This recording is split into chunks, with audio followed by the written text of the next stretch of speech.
Hi guys, welcome back to Plow and Pantry. I'm Alicia if you're new here, and today I am doing my first video of this month's Souptember series. If you are not familiar with Souptember, Souptember is that time when a lot of cooking YouTubers make videos about soup, and you can search the hashtag Souptember and get a lot of soup recipes. And it's a fun time. There are some collaborations, there's individual videos. I'm not doing a collaboration this year. I decided just to do it on my own, and I think that I probably will do one or more, at least one soup video every week in September. So make sure you are subscribed and hit that notification bell if you want to get soup videos when they come out. But to be honest, it's the first week of September, and it is still in the high 80s here at my house, and I am not really wanting soup yet. Now, it's supposed to cool way down, like a sudden chill down this weekend, and I'm gonna make another soup then. But what I decided to do today was I have been wanting to get some vegetable soup into some cans. So I'm canning vegetable soup. And this is a new to me recipe. I am using the ball recipe from their website. I'll link it below. I am making a swap out though. I'm going to trade out the lima beans in their recipe for some white beans. I can't remember if mine, I didn't label them in the jar. They're either cannellini or navy beans. It really doesn't matter, so long as you soak them. So mine soaked overnight. And I have spent part of the morning getting vegetables chopped and prepped. I've already made a mess of my shirt doing that, especially the tomatoes. But the last thing I need to do is get these carrots chopped. So this recipe makes, it says 7 quarts or 14 pints. And what I decided to do today, give that to the chickens, is I'm gonna do a couple smaller batches. I'm gonna do 4 quarts. I'll wash these jars up here in a minute and do them hot. And I'm going to do whatever is left in pints, because here's my reasoning. So vegetable soup, I really haven't canned a whole bunch of, but I wanted to put a few more like ready meals on the shelf this year. Normally I'm an ingredient canner, but I decided there were some circumstances that came to mind that I wanted to have just some regular stuff on the shelf. So quart jars will feed my whole family. And it's versatile because you can do regular just vegetable soup. I can add one of my cans of chicken or my cans of beef and make beef vegetable soup, chicken vegetable soup. I can add leftover rice I need to use up to bulk it up a bit if I want. I can put noodles in it, noodles and chicken, and make chicken noodle soup. It's not our typical chicken noodle soup recipe, but it would work. And it's just versatile that way. And the quarts would feed the whole family, and the pints could be an individual serving. So one of my daughters likes to make her own lunch. One of my daughters likes me to make her lunch. The one that makes her own lunch, though, still appreciates convenience. And I think because she loves soup, I think that she would like to just be able to empty a pint of vegetable soup into, like, just heat it up and put it in her thermos. And that would be cool for her. So I decided to split it. So I thought about getting out my big All-American and doing some of it over there, and then doing my digital pressure canner over here. But I think what I'm going to do is just do 2 separate batches in my digital canner, because my digital canner is a little bit faster. Cook time is not, or canning time is not faster with it, but it comes up to pressure way faster than my All-American. So I think what I'm going to do is just do that in 2 different batches. So I'm going to start with my quarts. And you'll have to excuse the kitchen state today. It's normally a little cleaner when I do these videos, but I've had a lot of projects going on this morning already. I've got dinner going on over there in the crock pot. I've got some whiskey bacon apple jam I made. That is going to go out to my newsletter. That recipe will go out to my newsletter recipients next week. So if you're watching this in the first week of September 2024, and you want that recipe, but you are not yet subscribed to my newsletter, it is always in the description box of my videos. It's one of my standard things in there. So that'll go out next week. It is delicious. And apples It uses apple, and apple, I know everyone is all about pumpkin in the fall, and I like pumpkins just fine, but I'm really excited about the apple stuff every year. That's what floats my boat for fall, is the apples. Which team are you? Team pumpkin or team apple? Let me know. I'm just going to get the rest of these carrots chopped up.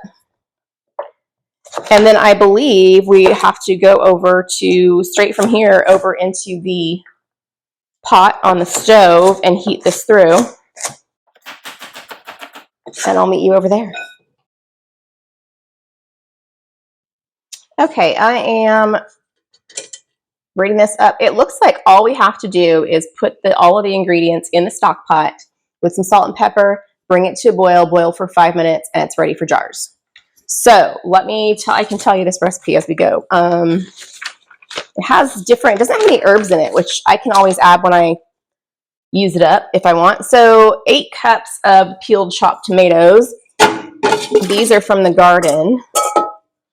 It's nice to use those. And 6 cups of cubed peeled potatoes. These are not mine. I wanted to use mine for more fresh eating type situations, baked potatoes and things. 6 cups of the carrots. The recipe calls for sliced carrots, but I diced mine. That's just the texture I like in my soup. So you do you. 4 cups of, okay, this is the beans. 4 cups of lima beans. I'm not using lima beans. I'm using these white beans. I need to drain them. Now, it did not say 4 cups dry or 4 cups soaked. So I soaked 4 cups from dry, which makes a lot more than 4 cups. If you've ever done beans, you know how they kind of expand themselves. But I'm going to put in 4 cups soaked. I'll just can the rest. So 1, 2, 3,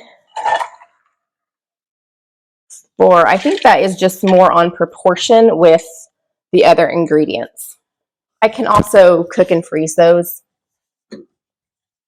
4 cups uncooked corn kernels. So this is some corn from my garden, but I didn't have enough, so some of it is from the frozen section of the grocery store. Had some in my deep freezer, so I just used, it's about half and half. 2 cups of celery. Got that. 2 cups of chopped onions. These are from the garden. It's amazing how much more pungent the smell is of onions that you grow yourself. They're really, just like everything else, they just have more flavor. It's a good thing though. And then we need 6 cups of water. I'm actually going to put the salt and pepper first. It does not give measurements for salt and pepper. So I'm going to do like 2 teaspoons salt, teaspoon pepper. I can always adjust this either after it's going and I can taste it, or even when we're reheating it, which is probably what I'll do anyways, because I usually add herbs to my vegetable soup. So I'll probably do that anyways. I'm going to get my water, 6 cups of water, but I'm going to get it hot. I'm just going to use tap water, but I'm going to use hot water just because it comes to a boil faster. I'm going to go ahead and turn this on. Okay, 6 cups of water. By the way, if you don't have fresh tomatoes or you just don't feel like blanching them to peel because they had to be cored and peeled and diced, if you don't feel like doing that, you can use store-bought canned tomatoes in place. Just buy diced tomatoes. I have done salsa and things in the past where I used canned diced tomatoes, repurpose them, and then recan them, and it works fine. I've got this really long-handled spoon here that is useful for tall things. I'm just trying to mix it up so it's kind of all not in clumps. So these beans that I pre-soaked are not soft because they're not cooked, but they will cook themselves in the canning process. If you have watched some of my other videos, you know that I like to can dry beans like a no-soak method, and it's not an approved method, but I do go into in my video, I do go into why I do it and why it's not approved, etc. But the same kind of thing. These are soaked, so that is the approved way to do it, but they will cook further during the pressure canning process. So, all right, that is stirred together nice. I'm going to let it come to a boil, and we'll see you then. Okay, we are bubbly and boiling here. That took about half an hour to get up to a boil. It's a lot of soup in here. So now we just have to let it go, keep boiling for 5 minutes, and then we'll get it into jars.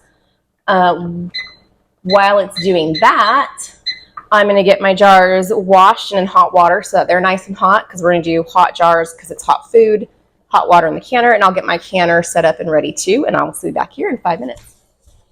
Okay, that is ready. Get my jars. They're very hot.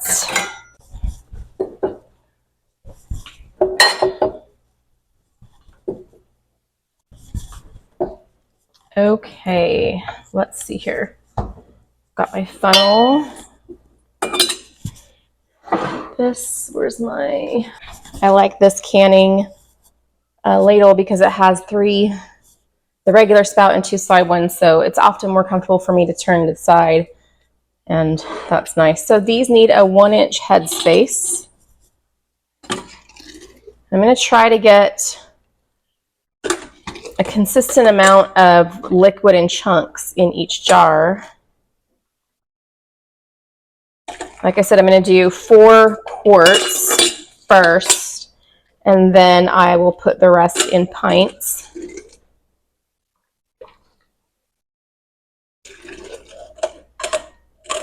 What's cool about pressure canning is that your product will make its own broth. So it's when I do ugly chickens, what it's called, like the raw pack chicken, it makes its own delicious chicken broth.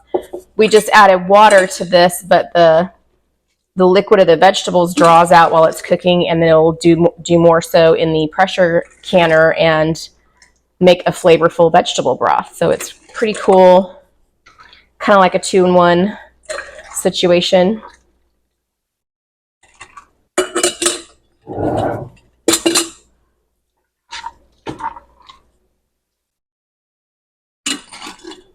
And I can, if I feel like I'm low on the broth part, I can top off with water. It'll just add, it'll get flavored by the vegetables during the pressure canning process. It's like that one needs more broth.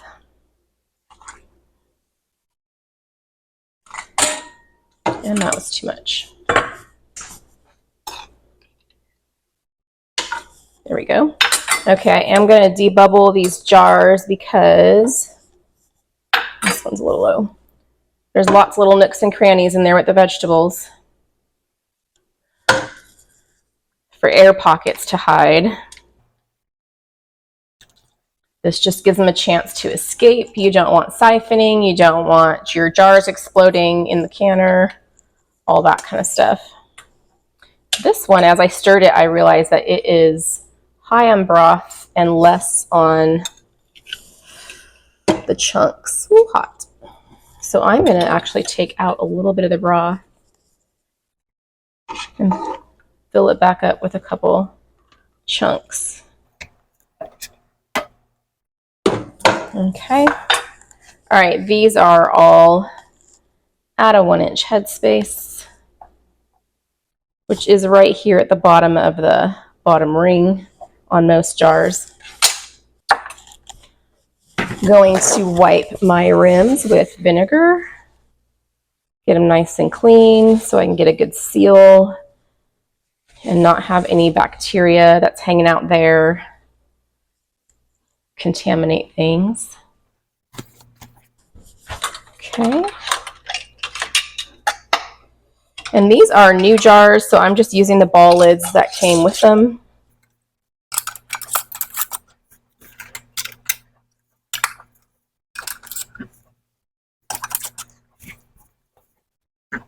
You only want these fingertip tight, but I had them really, really loose because I couldn't touch the jars much. They are hot. All right, into the canner.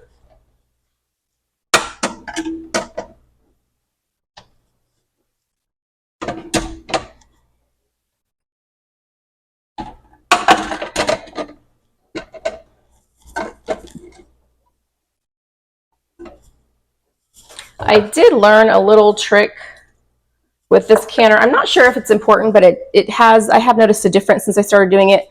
Sometimes it would get up to close to getting up to pressure, and then it would have like an error code. And one of the things I learned, and I wish I could remember which YouTuber did it for me, but if you put the center of a jar over the open, then when you close it, it'll be in an empty space. And I think for some reason that helps it function the way it should. So if you're having problems with your canner, like getting all the way to that 10-minute thing and then doing an E,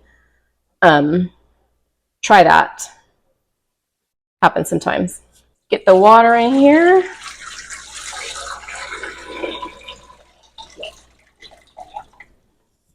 That's hot water. Going from open to close. Set it on exhaust. And the quarts need to go in for an hour and 25 minutes, so 85 minutes. See you back then. Really quick, I wanted to point something out. So these are going in my pressure canner. I got the rest of the soup into pint jars like I planned. There was enough for 4 pints. There was a little extra, but not enough for a whole pint. These are, because this is what I will do, because these are sitting out, they're not going to be as hot when I put them in the canner. So once these come out and I turn it around, I'll put fresh water in, and I will use the feel of these to decide what temperature that water should be. It's okay if these don't stay hot. They will probably still be warm to the touch. But you want the glass and the food will have like equilibrated, and they'll be the same temperature. So I just want to match the water, whatever I put in there, whenever these go in, whatever temperature they are, I want to match the water to that temperature so that it goes in the same. Just wanted to make that note. So I'll have 4 quarts and 4 pints for final totals. I did want to mention that when you turn this type of canner around and do one batch right after another, you do have to let it sit for a little bit and kind of let the temperature come down. Not a lot, like 20, 30 minutes. So when the quarts were done, I let the canner come down to pressure. It takes about an hour. And then I took the quarts out, dumped the water, let it sit for about 20 minutes before I loaded the pints back into it and put more water in there, making sure that that water was the temperature of those pint jars. And then those also have to come back down from pressure. I just let it go naturally about an hour and then took them back out. Thank you guys so much for joining me today. It was nice for you to spend your time here with me. Remember, if you are interested in that recipe that I'll be sending out my newsletter next month, to go down into the description box into the link to sign up for the email. I just send 1 recipe a month at this time. I don't spam you or anything like that. And I hope to see you guys on more Souptember videos in the future. Have a great week.